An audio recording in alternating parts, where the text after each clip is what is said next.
as Eli Manning stays on his feet. It is caught by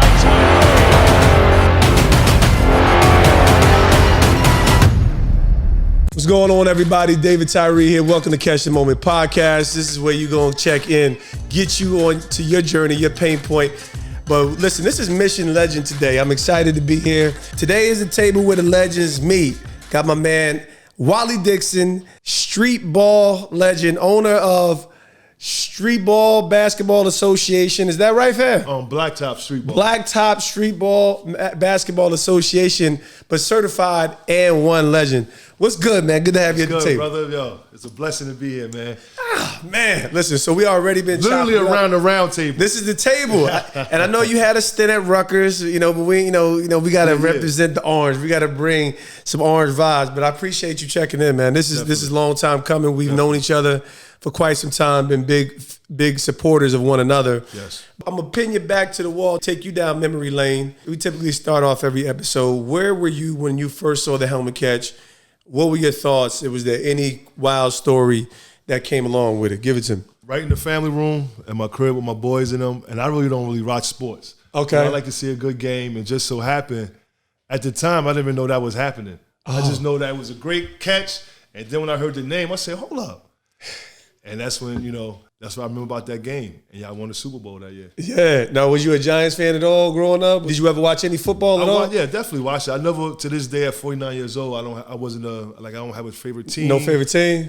Sports, none of that. Just but football, basketball, I just like to see a good game. I love it. So you would listen. That's some gangster stuff, Knicks. Man, that's wild. Because I grew up a Knicks fan. Yes. So that's it's double meanings on the orange here. So I see. Double meanings on the orange, but it's obviously such a moment where typically everybody remembers exactly where they were, who they were with, and what was going on. And you're one of these legends in my own experience, being in college and won basketball, booms onto the national scene, and it was literally because of the credibility of our community, yes. the hood, the game that gave so many of us an opportunity just to compete, blood, sweat, and tears, and bring our own. That thing is like therapy, right? The blacktop. Definitely is. So, I'm really even trying to figure out where to start, because I know there's so many layers of your journey. I want to do, in light of this being Catch the Moment, you have, in my personal opinion, many pillars to your success journey. What would you say is your defining moment? You're mature. You're at this place as a seasoned entrepreneur, still carrying the baton of blacktop street ball, and knowing what you paved. So what now would you say has been your defining moment? My defining moment was getting cut from 6th grade and 7th grade basketball. At that point, I knew I wanted to prove to myself and also prove to the coaches that cut me, not knowing that I was being set up for anything or any roadblocks I was going to get down the road. But as a young age, you're not thinking like that. When I look back on it, that was my moment where I said, you know what? If I could make a team, 8th grade team, that's going to open up a lot of doors for different things. Not knowing how the AM1 was going to happen, not knowing I wasn't going to be a great student athlete, none of that stuff. But that moment, it really set me up to where I'm able to deal with different adversities in life at 49 years old and my journey up until 49. That's so super dope. I mean, obviously, MJ's moment is kind of reflected there. So would you say from a mindset perspective, do you find that the adversities, the people doubting you, everybody finds motivation in different places. What has been some of your wiring that has allowed you to kind of attain certain measures of success or just high-level performance? What has been a part of the fuel that feeds the fire? What happens is when you're young and doing something, you don't really understand that, you're being a pioneer or you're, starting a culture or people sending you messages saying, yo, you saved my life. You don't know really what you're doing. Man. You figure it out as you get a little older and start maturing. Everybody was like, yo, you should be in the NBA. You can make it to the NBA. But did I do everything I was supposed to do to try to make it to the NBA? Or did God have different plans? Yeah. Maybe he took me through a different journey, but he was able to let me have balance. The balance was, number one, when you get to the playing side, coming from New Jersey by way of South Carolina, a lot of people said the best had to come from New York. So when I got an opportunity to play at Rucker Park with Mousy at 15 years old, not only was I out there playing, I'm like, yo, I got Jersey, like, because we always get overlooked. Oh, man. Look right now, we don't have a professional basketball team, a professional NFL team. I'm going to try not to change the direction. Hey, listen, passes come from every angle. We just got to catch them. So Absolutely. no matter how the interview go, whatever. But my point was, I have to go over there and put on not only for myself, I have to go put on for the state. For Jersey. And also, it goes back to 6th grade and 7th grade. Average, and my aunt was the principal. I thought I was a shoo-in. No doubt. But it let me know that no matter who's there, you know, somebody say, yo, you got to connect over there. I'm going to tell, yo, call your man for me.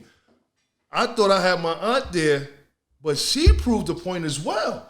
No matter what you get out of life, you're going to earn it. So I had to learn how to play basketball. I only had 2 good coaches. Brian Crawford, North Grams, and Tyrone Givens, who had me when I was real young at PAL, you know. So nice. The things I went through getting cut, it helped me. And I was always like on the defensive side, like, all right, you know, some things just have to happen. Even with my boys, you know, I let them know, like, yo, they be like, yo, Pops, what you call him? Nah, yo, some of the stuff you gotta get on your own. Yeah. I'll be in the fourth quarter overtime. I'll make a call, but I wanted them to learn on their own because some of our downfalls will help us and groom us to be who we are today. And it's not who man or woman want us to be. Yeah. Once you tap in spiritual, you look at it different. Yeah, I'm out there dunking. I'm having a good time. I'm partying. I'm shaking and baking. I'm doing this. All of it. But there's something happening. That a lot of people don't get a chance to grasp. That's special. When I broke my leg in a car accident, at that time I was going back to communities, hanging out with the community, having cookouts, going to parties in Chicago, Detroit. But then the accident came, and I'm like, whoa. But nah, that was, yo, slow down. Because he allowed me to come back and play. You know, so the things we go through. So was the injury right? Was that in the middle of the N1? That was the middle of the N1. Wow. So we had an injury there. Yeah, car. Drinking and driving, do not drink and drive. Please. Listen, I'm here to tell y'all, do not drink and drive, smoke and drive, whatever you're doing, don't do it because the end result for me was a night of Louis the 13th, $250 a shot, ended up into a mercy break going through my leg, broke my 10th fib, the biggest bone in your body, 4 screws in my second metal rod. But God loves so much to where even at that point, I'm still giving him his praise, but even just because that's what you're supposed to do, when you had a relationship, is different because he allowed me to come back and play. Yeah, he was merciful. At that point in my life, I was just moving around too much. Listen. You know what I mean? And that was the only way that he was able to slow me down for me to be confined at the crib for a year. Like dogs chasing tail. Yeah. And it's so great for you to hear you see that where you can pull back. It's almost like coming out of your body and being able to see the lesson from the losses, right? Yes. And that's at the end of the day, there are no losses. There's lessons in some of those experiences. But when we allow life to teach us, then we're better positioned to lead, not just really ourselves first, and then others. I love it, man. So you clearly have fueled. There's a lot of fuel from some of the adversity. Who would you say were some of the people? And you probably obviously mentioned a few names in relation to coaches. But what was the support system like? Because I can only imagine, especially in the midst of the N1 craze, there was everything everywhere. Was there anybody else kind of helping you keep a little bit of that straight and narrow, keep the focus, keep the gaze, and not completely lose your mind?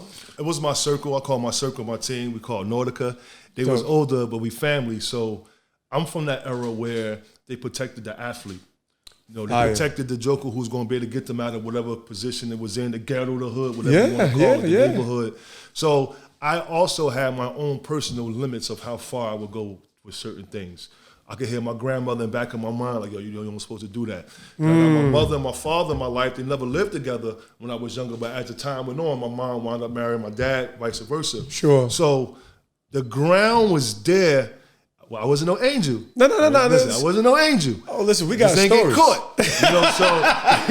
But I remember them days where I had to sit with, like, the basements we had in my neighborhood, the basement, you got to go around that little side, little wall. Yeah. Just my little 40 days. I got my 40. Yeah. My cousins them around the corner. I didn't know what they was doing. All I hear is, that's all I hear. Just noise. I don't know what they was doing, but they never said, yo, you got to do this, you got to do that. They was moving and shaking and baking in the community. Yeah. So as I got a little older, started getting my feet wet in the city, even when I came to them with something like, yo, I got my own pack. Yeah. It was like, nah, you can't do that. Like, you know what I mean? I did that, but that wasn't my calling to be no hustler. My cousin says to me one night, yo, why these people keep coming right back? Yeah. Yo, show me what you giving them for $20. Yeah. I was giving them a handful. He was like, yo, that's why they keep coming back. And so it just, I was naive. And what made me stop, number one, I couldn't bring no money to the crib. My sister extorted me, her friends, my sister Gloria, Tanya, Felicia, they come on the block. Ski, give me some money. They used to call me Ski. Yeah. I'm like, money from where? Yeah. I'm telling mommy. Now I'm giving everybody $50 a piece. So that just wasn't for me. And what made me stop, and I'm glad that it worked out like this. Yeah. This lady came and gave me $700 in food stamps. Gave her whatever. I told my man, I said, yo, I'm done. He was like, what you mean? I said, yo, if she gave us the food stamps, how her kids gonna eat? He was like, what, you a hustler with a conscience? Yeah. Yeah. And that was it. So I had my little run with that. I was it. But proud of you for that. When you mature and we say like, yo, they acting crazy over there, they doing this or they doing that. But look at what's really happening. Yeah. You know, it was a control environment of when crack cocaine was planted into the communities. So these are the offsprings, but I can't be Jay-Z and let them say ex-drug dealer. Yeah. I can't be 50 and say ex-drug dealer. No, because look at what we're really doing to our community. Yeah. We are poisoning our own community. Yeah, we are part of the problem. That's the only way we could get money. Well, he said, either you got a wicked jump shot or you sell crack rock. That's right. To who? Yeah. So as you mature, and I'm letting y'all know, y'all gonna get old one day, y'all gonna mature one day, and we gotta have downfalls to help us, to see our growth, to see what the man above could do. He could do things that a person could tell you. A person could say, yo, tomorrow I'm gonna send you a check for $1 million. Right? Yeah. If that person word and they got that in their account, they could do it. Yeah. But God could give you riches that you monetarily can't touch, but your life could be enriched because He's not gonna lie. Listen, man, I tell people all the time, I'm the richest man in the world. My bank account don't reflect it, but I'm the richest man out here. Yes. I got 7 beautiful kids, a healthy wife. They all in good standing, good well-being. I have a rich relational network. I have opportunities that can reach the ends of the earth. But all things in due time and due season, right? Because if I don't have peace, then it erodes purpose. And so that's kind of where some of what you're getting at, man. So I want to pivot into some of maybe a sweet story or two and something like what was an awestruck moment for you in the middle of the tour? Because I mean, like, number one, when we young and we out here balling and kind of living the dream, right? It's like, I remember my first game in the National Football League. They already out the locker, and all of a sudden, Mark Anthony come out the bathroom. I'm like, yo, Mark Anthony, what's good? Yeah. It's like, it was like, word. Yo, I dapped up Mark Anthony. He happy to see me. I'm like, yo, this Mark Anthony. So what was some of your awestruck moments while you guys are in the tour, just out here kind of living the dream and never imagined some of this kind of platform? It was a couple. One of the main ones was coming in from the club 2, 3 in the morning, run the shower water, come out, we on TV. And that's when it kind of, because we didn't watch I know I didn't. Like, I didn't watch the show as it was going on, so I could go back and look at some of the episodes now and be like, I don't remember that. But that night, just like, they really got us next. Like, the whole night, they got the show on. So at that point, and then it was a situation with Flavor Flav. He was funny. What's the other guy? Comedian Cat Williams. We was on the sideline waiting for the game to start. So he said, let me see the ball. And he turned his back to the bench and just threw the ball. Just seeing how the people who we supported and was fans of, they actually in our arena. And for those little things like that, I was that person who was outside looking in. Yeah. To see how we making an impact. Yeah. For Shaq and them at our games, and all your celebrities at our games. This is almost like going to see Tyson fight, going to see Mayweather fight. So it was dope from that aspect, and I think that's when my eyes started opening. Like, wow, this is crazy. Like, I always wanted to be successful, but my success is different than somebody else's success. Success to me is being able to be in a position to be successful, to make others successful. You don't have to be a picket fence, white picket fence, big mansion, and a bunch of cars. So for me, success is being able to put people in position to be successful, and that's success to me. That is literally what this podcast is about. It's about recognizing your journey and also positioning yourself to be prepared for some of the challenges, but understanding that success doesn't come in one package. No. You know, we're in the social, we get it. We're all in this social media digital age. So, our eyes are kind of trying to redefine for us what success is. I'm like, man, let me be a janitor who knows how to balance his budget and can still invest in the market and still, you understand? It's obviously not much money you make, it's what you keep, right? So just practical, at least, and that's just the financial side. That's not even the purpose, meaning version of success. But we have to reshape the narrative. I'm so glad you really tapped into that. So, I mean, it had to be something. It's something special because, like I said, I'm in college when y'all kicking off on the tour. We getting the tapes. I mean, I'll never forget the first one with Skip, and I'm just like, who are these dudes? These dudes are superhumans. So like, how do you get invited into some of these circles? I can't even imagine 15 years old playing at the Rucker. These were, in our mind, like for me, you're just a few years older than me, but I'm like, that was like, I didn't even know you can go play there. I'm like, you could go play there? Skip was one of the youngest as well. I was playing with the Gaucho. So back in like the 80s, 90s, playing for an AAU team was like a prestige thing. Yeah. Now you have more teams than players. Yeah. So back then you couldn't play for no other team. If you played for the Roadrunners with Sandy, you played with Sandy. If you played for North Rams, you played with B. And this one game we had against the Gauchos, it was about 15. We had against the Gauchos, and the Gaucho, Lou Alameda, was like, yo, could we get him, could he play with us overseas? Yeah. So Brian was like, yeah. So I said, yo, like, why you let me play with? And this is years later on. I said, why you let me play with them? Yeah. He's like, yo, Wall, man. If you know B. Crawford, he said, yo, Wall, man, we ain't going overseas.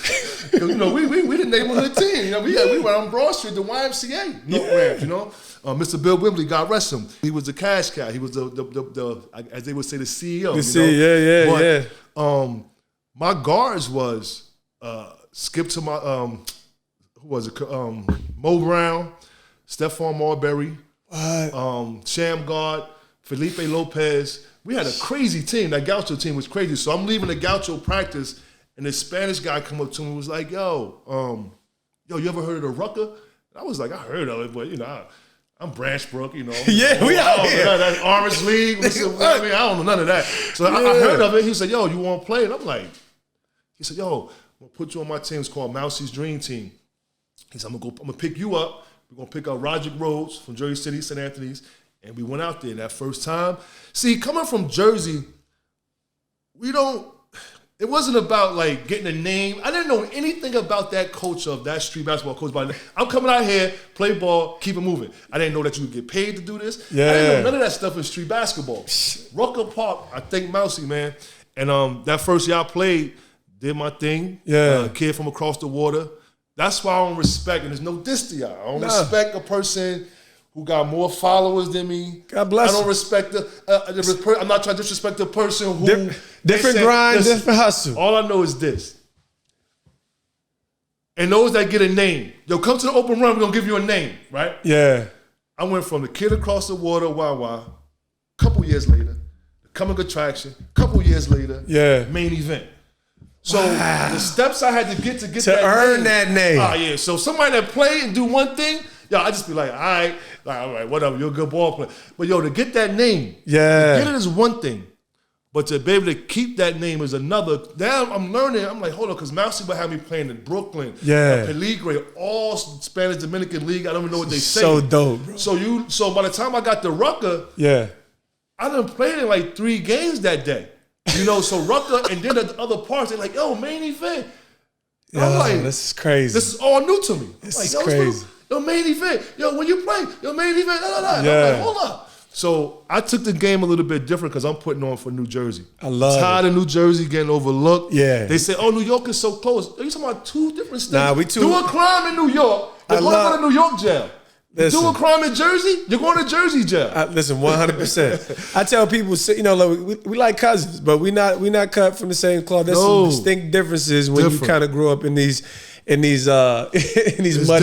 muddy, dirty Jersey streets. It's different. Yo, the number blocks is different. Yeah. Prince Street back in the day was different. Man. It's PJs, different, bro. It's real everywhere. Yeah. Everywhere. Think about it. Absolutely. I heard this when I was younger. They said, yo, on the other side of the railroad tracks, You go more south, the grass is greener, right? Yeah. But everywhere got a Dr. Martin Luther King block. Come on, bro. Anywhere with Dr. Martin Luther King block, there's some kind of situation you could get into. That's just everywhere. Sadly, but very truthful. Okay. That's it. It's just when it comes to like crime and different things. Yeah. When you live in a suburbia or area where it don't supposed to happen, one crime, we get hit with the hardest blow because we're emulating what's coming from those big cities. There you go. Okay, 30 killers and this year, they happy. Well, but we had one, and it's like, yo, that's like 30. Yeah. You know? Seriously. Sorry to get off subject with that, but we rocking. We just rocking, bro. I'm like Jada in the booth. Bars all day. Bars all day. We here for it. Oh, listen, man. So, I mean, I can't imagine. I know, obviously, the majority of people who have tremendous interest and kind of understand the significance of the N1 movement, street ball. I mean, like, you literally change the whole approach of basketball, where we actually start to see NBA players emulating street ball, right? And that was, I mean, like, trust me, guys, it was nice. There was a few guys with nice handle, but the creativity was never there until you guys gave that kind of exposure. Who are the people that maybe you've crossed paths with?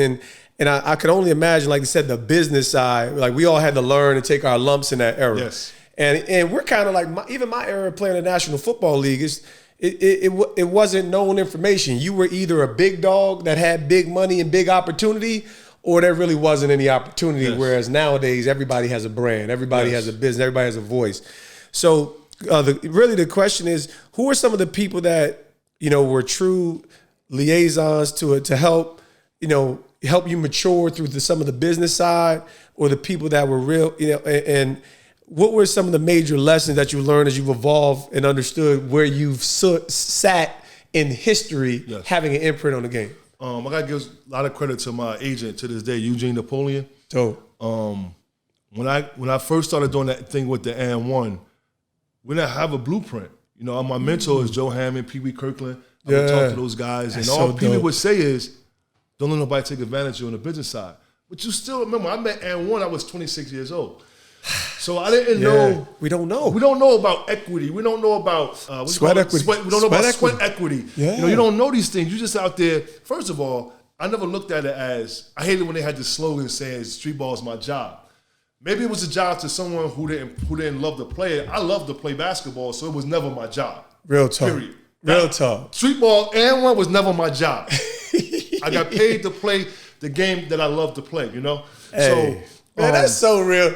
We don't want to talk about it. Listen, we get the business, but when you love it, it's not really worth it. You ain't even worried about if Mountain Dew cut that check. You're not worried about what they doing. We don't even care about this. It's just like, yo, I love to do this. Yeah. You know what I'm saying? But as you mature and you start questioning things, because when that came in, because everybody like, yo, you guys got taken advantage of, blah, blah, blah. And I still ask people this question today. You got guys who came from different backgrounds, right? Sure. And I say this humbly. I'm the one who brought corporate America into the street basketball culture, right? Quantify that a little bit, because I feel like I've heard you say that. You have street basketball was something that we just went and did. That was how you know, in our neighborhoods, we go to the coast, we go play. New York got the tournaments, got the tournaments, right? We was able to take a company, and when I say bring corporate America, now you got N1, right? Mm-hmm. Who was a sponsor to the culture, right? Got it. Then you got your Mountain Dew, your Rocky Skate, your Western Unions. That's merging corporate America to street basketball. Absolutely. Right? What happens is when you start, what they say, you know more, you do more, you do more, you know more. That's it. So as you start not just looking at or being looked at as just an athlete. Sure. But you also got to remember the person who was giving y'all some of these pieces to put into this puzzle, not knowing that y'all called the training camp, when we come and think we playing ball, that was just a think camp where y'all was stealing our ideas. Boom, right? Boom. So as you start learning and seeing exactly how this machine is running, that's why I said, yeah, we bought corporate America, but I never wanted corporate America to own the culture. Sure. Because if you're not born from the culture, it's just business as usual. Woo, and that's how it starts. So that's why I mentioned Eugene Napoleon that, because the questions he's asking them was different than the questions I was asking N1, because I was going in with no blueprint. Oh, the first year, 3,500, word? Couple games. Now, mind you, I'm sorry, back to what people say, oh, y'all got used, this and that. To this day, I ask a person, regardless of what they think, right? Yeah. You're talking about a group of guys who was doing something they love to do. Yeah. We getting paid to bust y'all behind. Right? No, you can't tell me a player that was making over 6 figures in 3 months. And one was only May, June, July. Jeez. So, yeah, they grossed $300 million and all that. Yeah. Yeah. We signed the contracts. We didn't know anything. Am I mad at them? All right, so with us, I know we have in our contracts and our paperwork something called the act of kindness. Yeah. If you came in and I'm stuck at $50 million, and you came in and we grossed $300 million, I'm going to give you another company check. I'm gonna like, yo, bro, catch this right here. Come on, bro. Come on, catch this on the helmet. Come on, bro.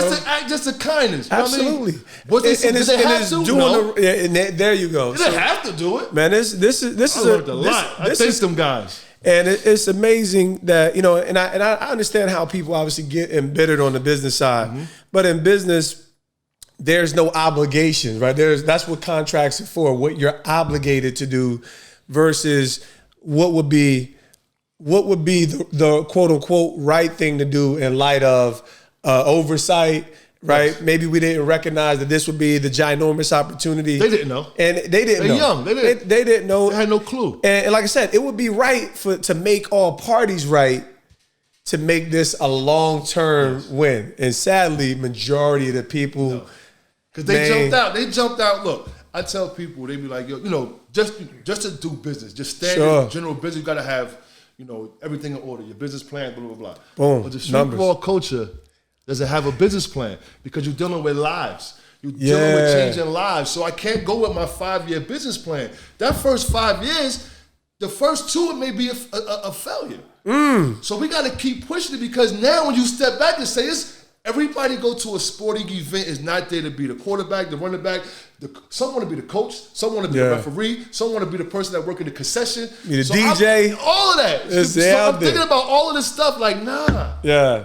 This business side of it didn't know what was going to happen because they didn't have a blueprint neither. It's fact. That's real fact. And most people will be surprised to understand that about business. Listen, let me help you understand. Even in the NFL, there's some clubs and coaches that really don't know what the hell they're doing.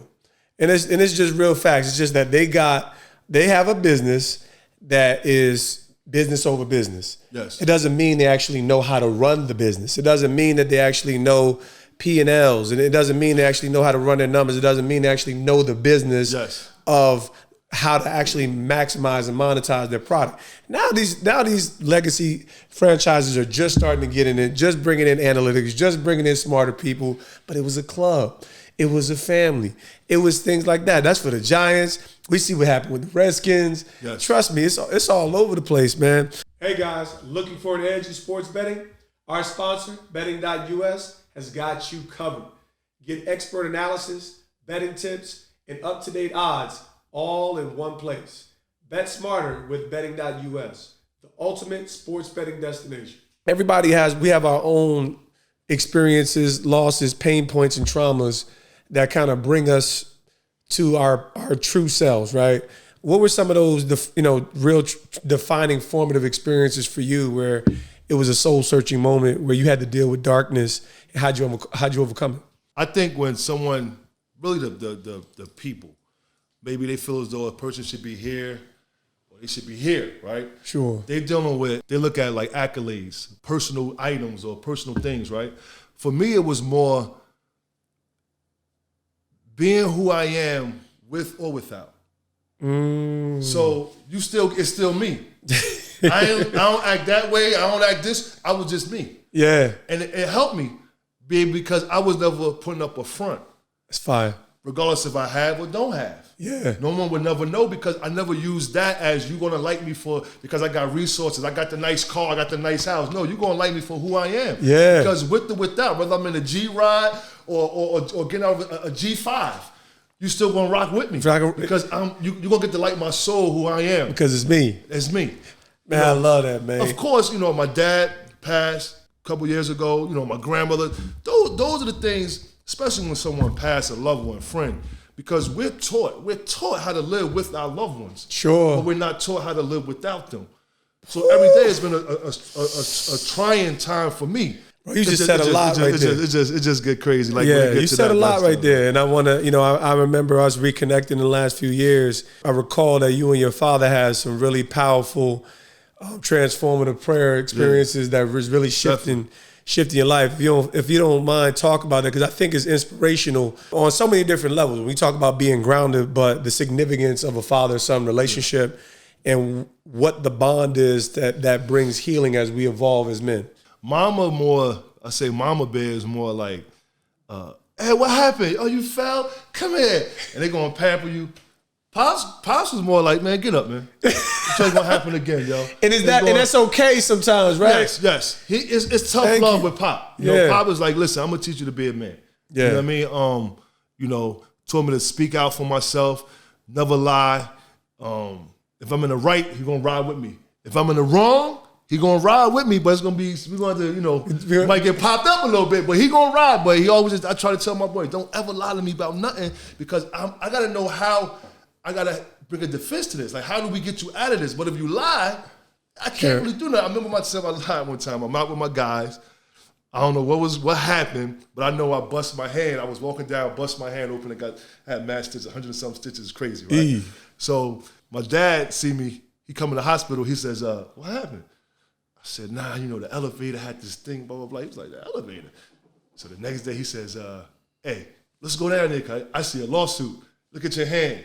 Hand all blowed up. So he go in the elevator. Now I'm like, oh man, what is sharp on this elevator? So the door, the handle of the door for the phone? Yeah. So just so happened it was open.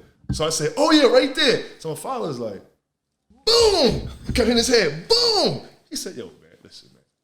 He said, yo, whatever cut your hand was very, very sharp.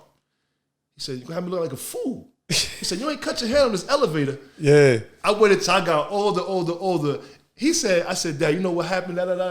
He said, I knew what you told me didn't happen. He said, you see, I ain't gonna get no lawyer. So we had a real dope relationship, you know what I mean? Like I say, when I came from down south with my mom, like Ray Allen, I know John Morant family. Wow. We from that Dazzle, Rembrandt country area, and my mom had to come up. When I moved from with her, I was gonna get kicked out of school. She was gonna lose her job because she was back and forth.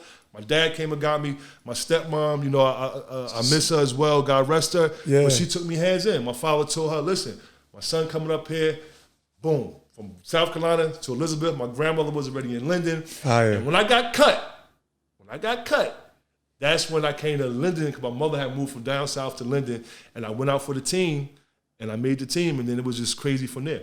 Even at Rutgers, crazy. I was at Rutgers University. I was about to say. I played at Rucker Park when I was playing out there. So Mousy had me young, and I played against the best players with the best guys. So the whole time you growing up, then you have a quick stint at Rutgers. Yeah.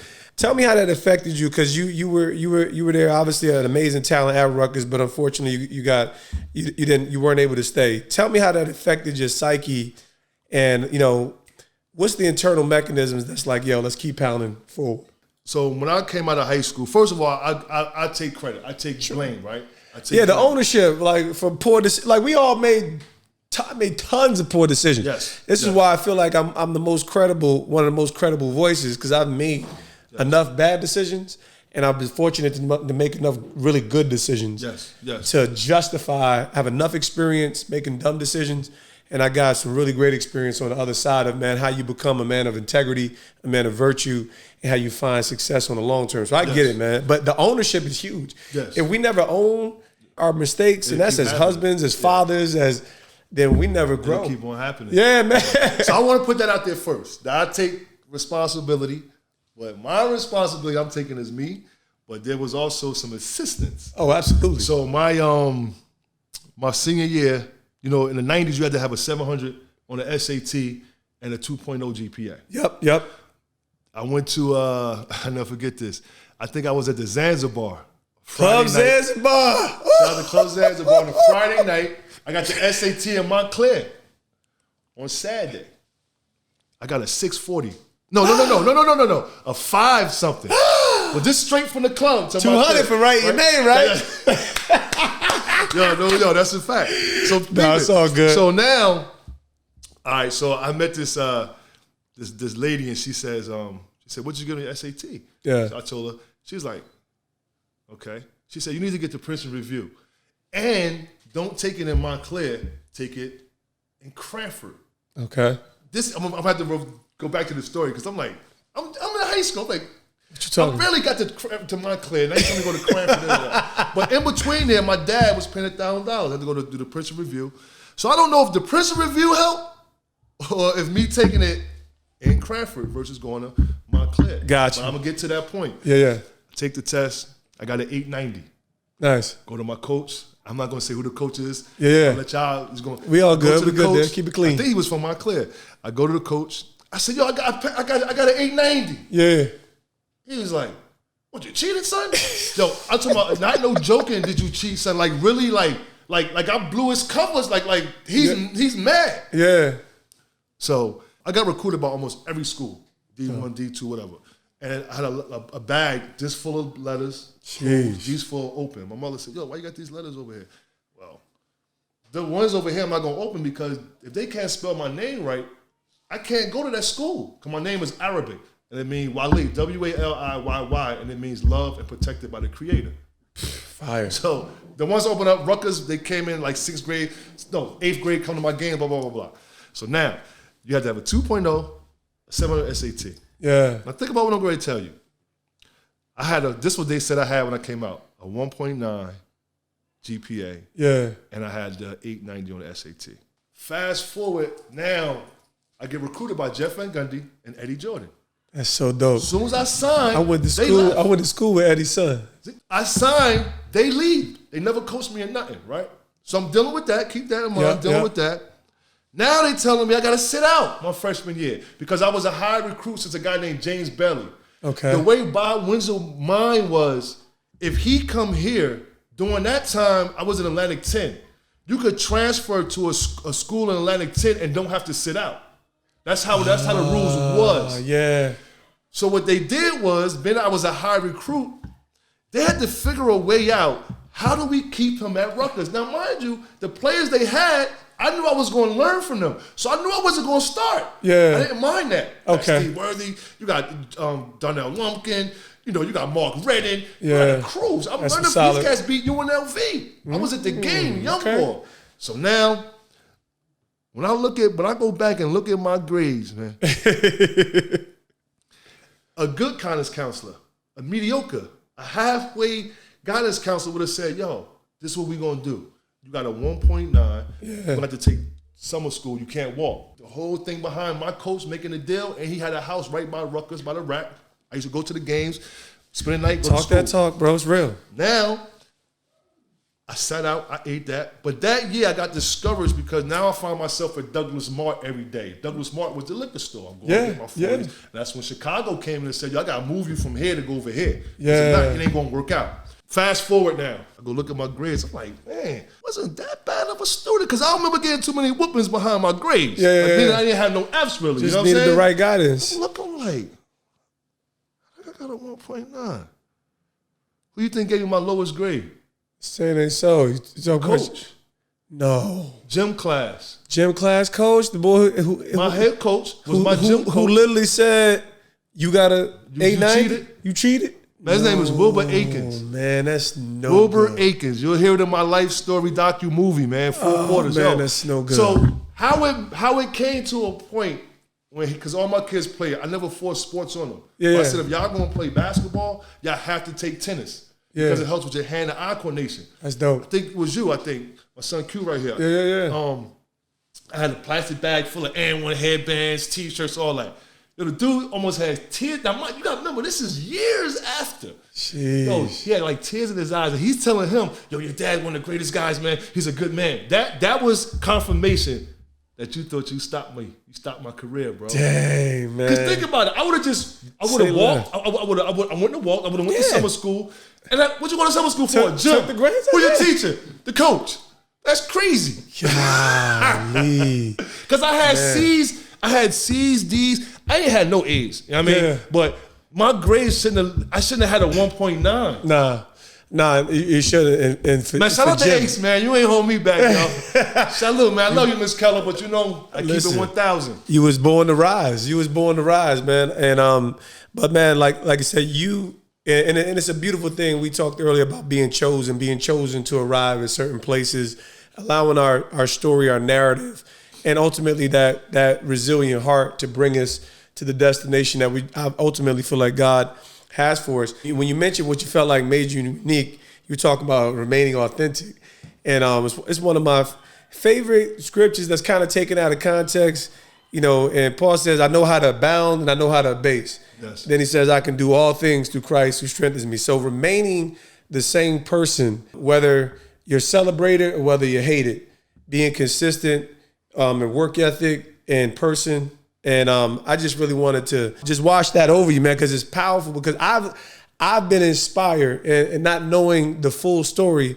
But when you look at the pedigree of a person and how your life is being woven together through these different experiences, and if we could actually minimize some of the collateral damages through poor decisions, then we can really accelerate getting to that significant place or moment. Give me something else. So like right now, just talk moving into this stage of maturity and understanding your role and continue to keep the essence of what makes the Blacktop so special. What's your goals moving forward with the association, with the Blacktop Streetball Association, and just other areas and how you're getting more involved in the community right here in our great Garden State and beyond? That goes back to a lot of little cliche things they say where they say, one door closed, another one opens. Sure. Making the best out of nothing, right? And where it takes me is to my grandparents. It all goes back to the church. I watched my grandparents, especially my grandmother, Nana, take a steak. We used to have like a burger. I forget what they call them. The steak, not a steak, but like a steak with the gravy. Like the Salisbury steak? Salisbury steak. Salisbury. You know what I'm talking about, right? It's almost it's second in line from a TV dinner, right? Yo, bro. Folks these little kids don't even know about no side. I remember I used to think it was real steak. I'm like, is this hamburger? So where I'm at, I'm gonna give you a comparison with the business where I'm at. I look at those times and see how my grandmother was able to take that Salisbury steak and give us 7 different meals. Beautiful. From that steak. It might have some string beans with it. It might have some peas with it. It might have something with it. The steak the same. Yeah. That was the catch. Yeah. And also, that was the catch, y'all. The involvement that the church, we was always in church, right? My sisters and them, most of them is Sunni Muslims. Wow, okay. My uncle named me, my name is Waliyy Abdul. Yeah. But for some reason, and I respect all religion, for some reason, it was hard for me because I'm the youngest. Sure. I'm with my grandmother. I was the last one to be with my grandmother in the house. And church, Mount Moriah Church. Yeah. The church was the foundation. But I'm young and I'm watching. I'm seeing how she was. Nana, why we got all these clothes in the attic? Yeah. Oh, because you never know who might need something. I'm little. Beautiful. Nana, why you keep going to all these funerals? Do you know these people? No, but I'm going to know somebody when I get there. I'm watching the things. And I'm saying, if my grandmother, every night before she go to bed, every morning, I catch her praying. Yeah. I said at her funeral, I said, you know what? She was praying for days like this. She was praying for times like this to show us that prayer is what's going to be, what's going to help. So to put that with the business is this. When you're doing something to where it's more than just, sucking and jiving or just want to go to a community and put on an event and keep it moving, that's easy to do. What we're doing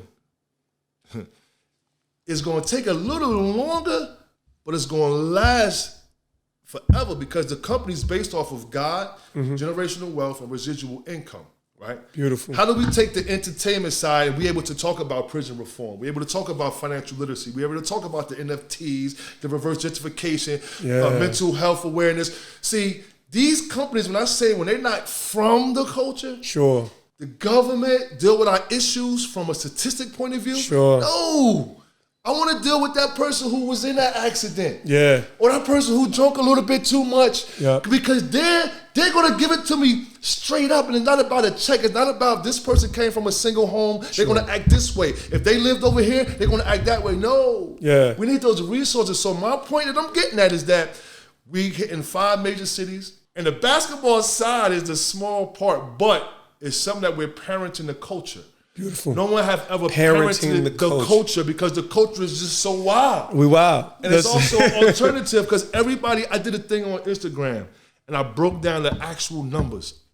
I'm not telling y'all can't do anything y'all want to do. As long as it's positive, you can do anything. Absolutely. I'm not going to be the person who tell you can't do something because I can't do it. So I want to just say that first. The opportunities that opens up through the blacktop, through the culture, we have to be the ones who's really pulling the next play or presenting the next play because it's more than just a Robin Hood. We want to plant these seeds. We want to bridge the gaps between the programs that's not working because once again, it goes back to those messages that I get. It goes back to my grandparents. And those messages is, yo, I wasn't doing this. Sure. Yo, I stayed in trouble for 4 hours because I came to y'all event. Yo, I was in high school following you. He said, thank you for social media. I followed you in high school. I'm like, okay. Yeah. Peace, brother. Cool, woo. He said, no, I don't think you understand. Dude says he was following me because he had a younger sibling. The mother or father, however it went, they wasn't there, they was addicted, whatever. He would follow me to my games and bet that I'm a dunk. Wow. That's how he was able to put food on the table for his siblings. I said, come on, bro. I said, yo, I'm glad. I'm glad I had 1,700, I think 80 points. 500 was dunks, so that's 250. They ate. And they ate. They ate good. You know what I'm saying? But he said he would follow my games and like, yo, I bet you he dunk it. Or I bet you he get this dunks. I said, yo, for real, yo, no lie. And I was like, wow. So my point is, giving up wouldn't be giving up on myself. Yeah. Giving up would be giving up on a generation massive that I'm teaching them more about life. About the things we're going to endure. Sure. And a lot of people don't do that. A lot of people don't. We don't have to be doing this right here. Yeah. We can just live with our life. But God got us here to run those plays that He given us. No, 100%, man. And we have to. I think we get the general premise of to whom much is given, and now with the understanding and moving into these stages of maturity, the influence and the opportunity, like you're talking about, you're an icon in the world. You're talking about Pee Wee. I mean, golly, like. The people that you run across and have respect from, I think that's number one, what means the most. But understanding that there's purpose in the midst of the platform, that's what I really love about what you're doing, who you are. We'll be remiss not to talk about, rest in peace, Ron, your family and family in my heart, Ron Dixon. My father knows best. One of the most impactful human beings that's come across both of our lives. Man. And I know the thread as to, and I want the audience to kind of grab hold of. There's so many storylines in here, from resilience to vision to determination and ultimately impact. But Ron Dixon was one of these people that gave his life to his community, and is still inspiring us to this day. And this was already planned. Oh, absolutely. Like there was already Ron already. It was already. That's why I told you today in the message. I said, yo. You're gonna be smiling down on us, man. Yeah, we're here. So, definitely want to give him a big shout. And just let everybody know where they can find more of main event, Waliyy Dixon, man, and what to expect from you in the future. Blacktop Streetball Association, that's www.btsba.com, official main event and one on Instagram, Waliyy Main Event Dixon on Facebook. And once again, it's so many different moving pieces to the Blacktop movement. We're gonna keep getting got the Big Guard Academy, and people say, yo, but I'm not a big guard. But his mission statement behind Big Guard Academy is every person come through here, they're going to have the mentality of a big guard. Because that shit, we're working on your heart.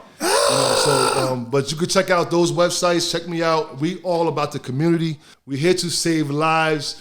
We cannot allow those to continue to dictate our narrative. We have to change our cultural thinking. We have to get back to the basics of life. Yeah. Yes, we can learn different technology. We went to Disney World a few years ago, and I'm happy that we went on this particular ride. It was like a carousel, but it was indoor, and it was showing how the times changed with technology. So I'm glad they saw that. It was a box with a radio, and then it got to this, then it got to the microwave. Yeah. See, we jumped right onto the technology, but I want the kids to know where it came from so you can appreciate it. Sure. Hey, listen, man, and at the end of the day, it's always going to, what people connect to the most is the human element. And so what you're talking about is presenting these platforms, services, programs, and opportunity, but not missing the opportunity to engage with the heart and allow the culture to have lasting impact. And like I said, it takes soldiers. At the end of the day, it takes people who can have a mission mindset and understand how their legacy can lead to a real contribution. Yes. And so, man, I just, of course, it was, back in 2005, Ron Dixon, Ron Austin was telling me about, main event. I'm meeting this dude like me selling wolf tickets, man. That ain't your cousin, you know what I mean? And he telling me the same with you. I tell you, he loves you, man. David Tyree. David Tyree. First thing, David Tyree gonna be there. I'm like, I'm there, from day one, man. So we definitely connected back in the day, but now it's full circle. Yes. And man, I thank you for just catching this moment with us. Make sure y'all tune into Blacktop, Street Ball Association. It is gonna be a legacy of impact. And make sure y'all continue to tune in with Catch the Moment podcast. Like, share, subscribe.